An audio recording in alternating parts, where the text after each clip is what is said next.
मला हे चालणार नाही. आई जरा शांतपणे समजून घेतो. सगळं ठरवून मोकळे कसं होतात रे तुम्ही? लग्नानंतर नोकरी करण्याचा निर्णय कोणी घेतला? विचारायची काही पद्धत असते की नाही? आई त्या पूर्ण घराचा प्रश्न आहे. मी हजारदा कानी कपाळी ओरडत आले की मला घर सांभाळणारी सून हवी आहे म्हणून, पण नाही. इथे माझ्या इच्छेचा आदर करणारं कोण आहे का? करतंय का कोणी विचार? तुझ्या प्रेमाचा आदर म्हणून त्या मुलीशी लग्न लावून द्यायला तयार झाले मी, पण तू काही नाही रे, तुला आईचं पडलेलंच नाहीये. श्री काय म्हणतोय ते आधी समजून घ्यायला हवं ना. काय समजून घ्यायचं? त्या मुलीशी लग्न झाल्यानंतर माझ्याकडून सेवा करून घेणाऱ्यांमध्ये अजून एकाची भर पडणार आहे, बस. दुसरं काय आहे? मला काही तू आहे?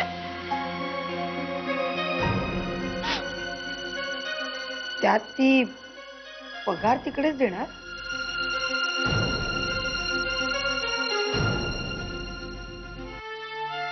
जाऊ दे बाई, उगाच कशाला विषय वाढवायचा नाही का? बाबा आपल्याला पैशांची गरज आहे का? पण अंजली पूर्ण कुटुंब चालवते, त्यांना गरज आहे. राहणार इकडे, पैसे देणार तिकडे. करा तुमच्या मनाप्रमाणे करा. माझं कशाला ऐकाल बाबा तुम्ही? मी आहे कोण? बोलून चालून एक मोल करीन ना. आई कशाला चिडचिड करतेस? सगळं तुझ्या मनाप्रमाणेच होणार आहे. बस, या घरात मला आता आणखी ही चर्चा नकोय. लग्नानंतर काय निर्णय घ्यायचा ते आपण ठरवू. पण श्री, अंजलीच्या घरातले तिच्या पगारावर कशाला अवलंबून राहतील?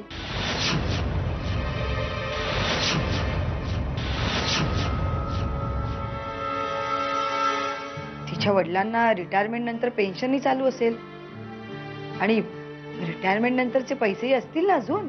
त्याबद्दल माझं तिच्याशी काहीच बोलणं झालं नाही. हो का? मी नोकरी करायची की नाही यावर चर्चा झाली, पण पेन्शनच्या पैशाचं काय करायचं यावर चर्चा नसेल झाली ना? वा, चांगली चांगली म्हणताय. मुलीचे गुण काही मला धड दिसत नाहीयेत बाई.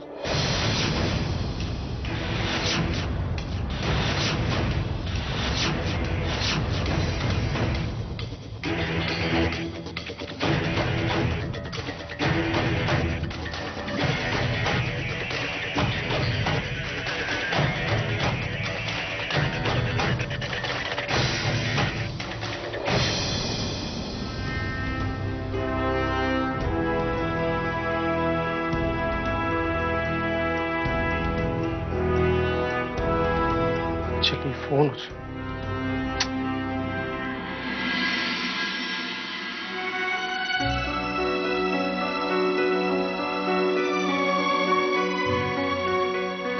घरी फोन लावतो.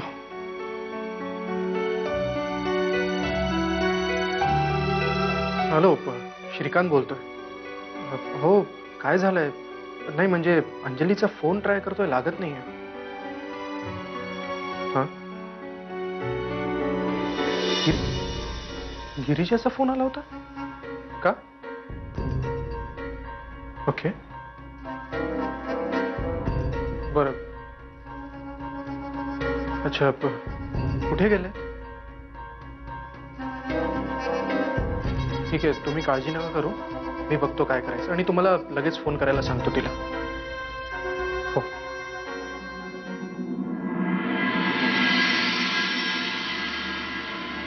गिरीजा,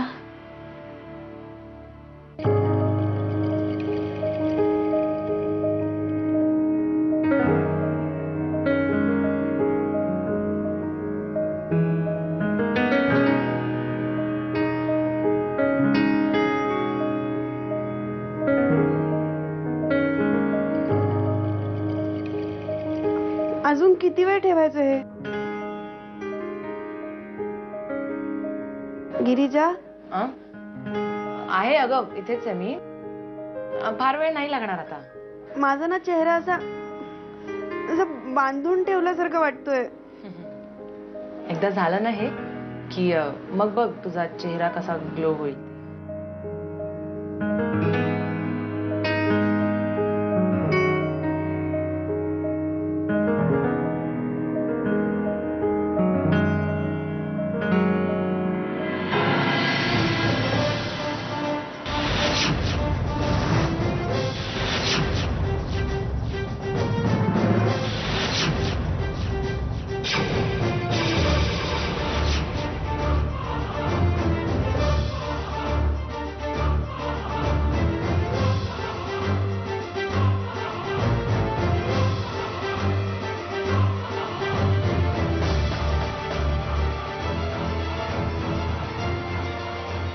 काय करतेस?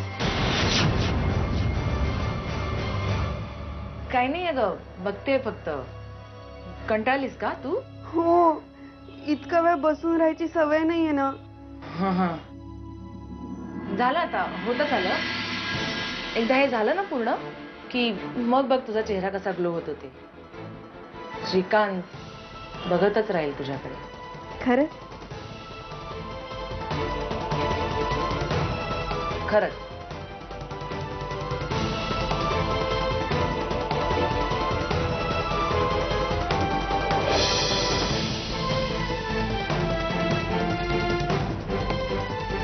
खूप हौस आहे ना तुला सुंदर दिसण्याची. आता बघ काय होतंय. श्रीकांतच काय, तुला स्वतःला सुद्धा तुझा चेहरा बघावासा वाटणार नाही.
सॉरी,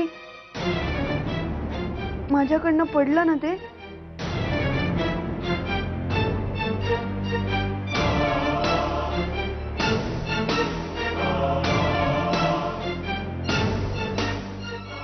सॉरी हा, माझ्यामुळे ते.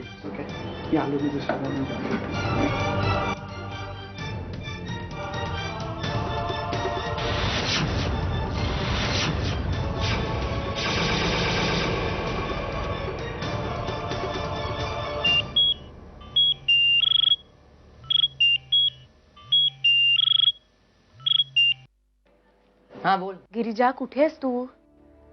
पार्लर मध्ये. पार्लर मध्ये? आणि अंजली ती आहे तुझ्या बरोबर? हो आहे. हा दादू, एक मिनिट. दादू, कुठे चाललायस? अंजलीला शोधायला. ती गिरिजा बरोबर आहे, तिच्याशीच बोलते मी. गिरिजा, कुठे आहेस तू? अरे पार्लर मध्ये आहे मी. अंजली कुठे? हो आहे ना. इनफॅक्ट मीच घेऊन आले तिला तिचा मेकओव्हर करण्यासाठी. मेकू तिला फोन दे. हो देते. अंजली, अगं श्रीकांतचा फोन आहे तुझ्यासाठी. हॅलो. अंजली काय करतेस? माहित नाही, गिरिजा सांगतात ते करते. हो पण हे मेकओव्हर वगैरे काय? हा तसंच काहीतरी. ठीक आहे, मी आलोच. कधीपर्यंत याल? हॅलो, अरे तू कशाला येतोयस तिथे? एक काम कर, तू घरीच थांब. हिचं झालं ना की मीच तिला घेऊन येते. हा अगं हा ओके ओके चल बाय. हॅलो गिरिजा. हॅलो. काय झालं?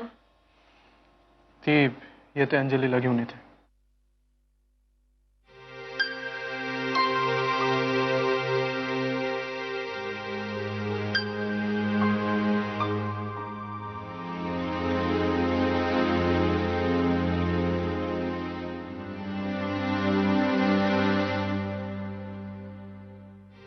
स्वरूप बराच वेळ झाला ग, अजून नाही आले. येतील रे दादू.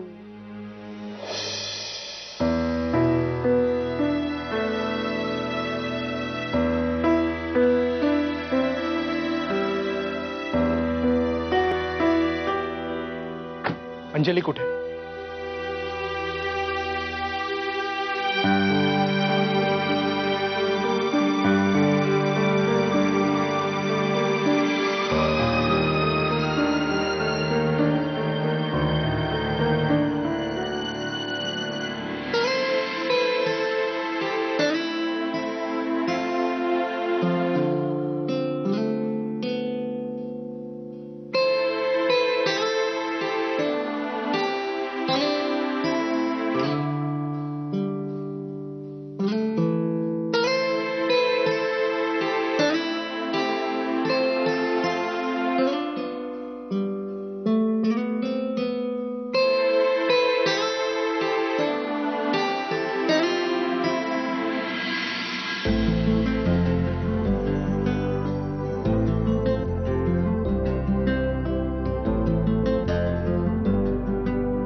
आणि तिचे आई वडील लग्नाच्या खर्चाबद्दल बोलायलाच तयार नाहीत.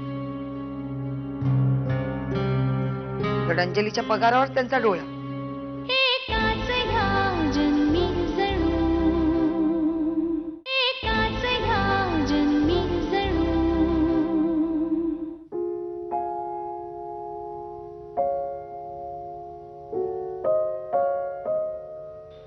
अंजली, अगं कसली दिसतेस तू.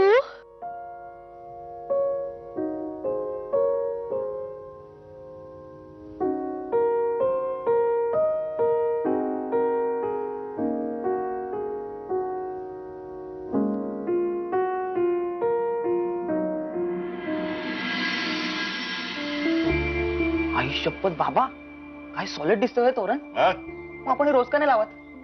रोज दसरा असतो का बंड्या?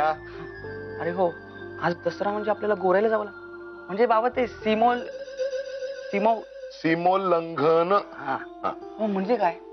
अरे म्हणजे सीमा ओलांडून पलीकडे जायचं. अच्छा, म्हणजे आपल्या ताईने केलं ते हा? मेकओव्हर. तुझ्या तेवढंच बरं लक्षात राहिलं. पण नशीब तुला अर्थ तरी कळला. पण बाबा तुम्ही काल पाहिजे होता आता. अरे आई असली सॉलिड दिसत होती ना. हो. आपली आई म्हणजे साळगावकर बाई बघतच राहिल्या. आमच्या अंजूची आता दृष्टच काढली पाहिजे. काय चाललंय? कुठे काय? आईची नक्कल करतोस? अंजू अगं किती गोड दिसतेस, अशा गोड चेहऱ्यावरती राग चांगला दिसत नाही हा. बघ अहो सागावकर, काय हे सकाळपासून तिसरा चहा आहे हा. वडिलांची चिंता नाही तुला, किती चहा देतेस त्यांना. अगं अगं अंजू वाढत चालल्या दिवसेंदिवस. अहो, मी मला मारायला लागली. अगं अगं अरे पडेल.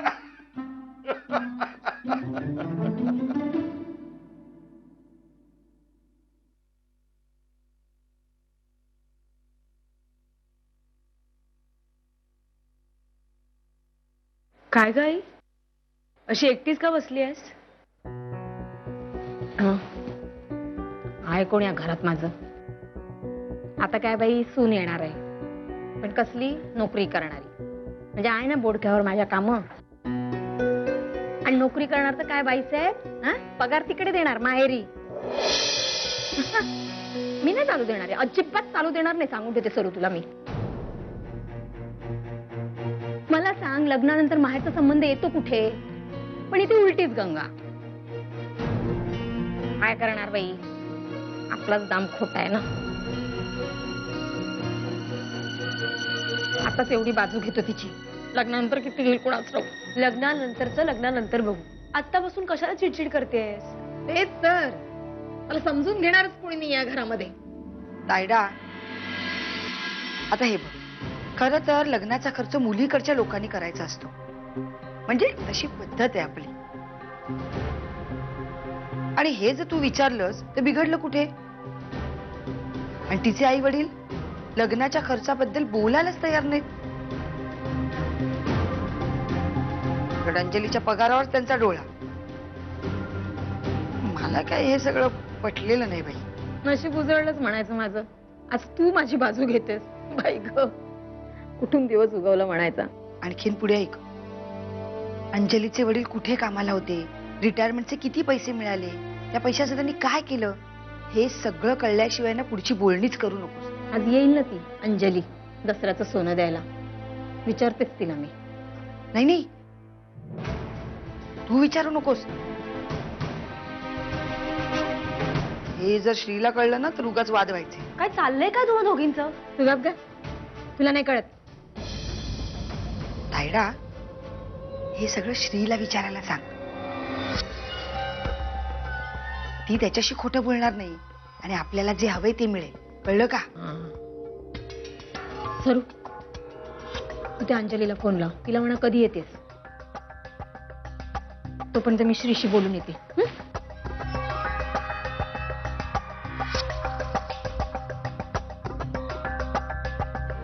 तू नाही, मीच. बाबा, तुम्हाला माझी शपथ, काय झालं तिकडे?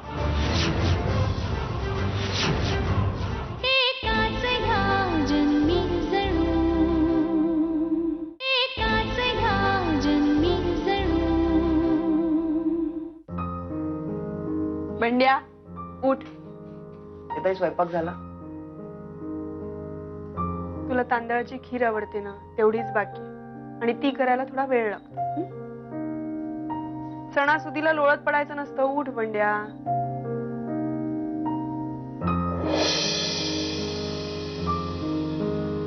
बाबा, काय झालं? कुठे काय?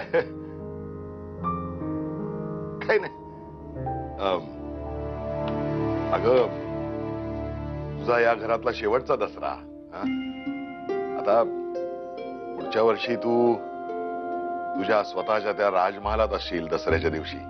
का सारखी आठवण करून देताय? हा माझा शेवटचा दसरा या कल्पनेत नाही घालवायचा मला हा दिवस. उलट खूप मज्जा करायची आहे या घरात.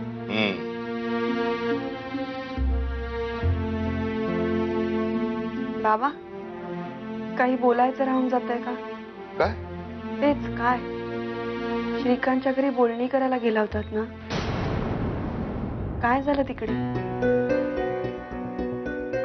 अगं, बोललो ना तुला, काय नाही, तिकडे आमच्या एकदम अशा नॉर्मल गप्पा झाल्या, चहा वगैरे घेतला. हो, बाकी काय नाही विशेष. तरी काहीतरी मला सांगण्यासारखं. बरं, गंमत म्हणून सांगा. बोला ना माझ्याशी बाबा. काय आहे, अंजू, एवढ्या सगळं बोलणं, सगळ्या गप्पा थोडंच लक्षात राहतात माझ्या. बाबा, मी आल्यापासून बघते तुम्हाला. तुम्ही काहीतरी टाळताय. आईला विचारलं तर आई सुद्धा म्हणाली सकाळी सांगते, आणि सकाळी गेली देवीची ओटी भरायला. मला सांगा ना नक्की काय झालंय. अगं पण पंखा साफ करत जरा. बंड्या उठ. आई आली ना की तुला सोडणार नाही ती. उठ म्हणतो ना, पंखा साफ कर. तू नाही म्हणत, मीच. बाबा, तुम्हाला माझी शपथ,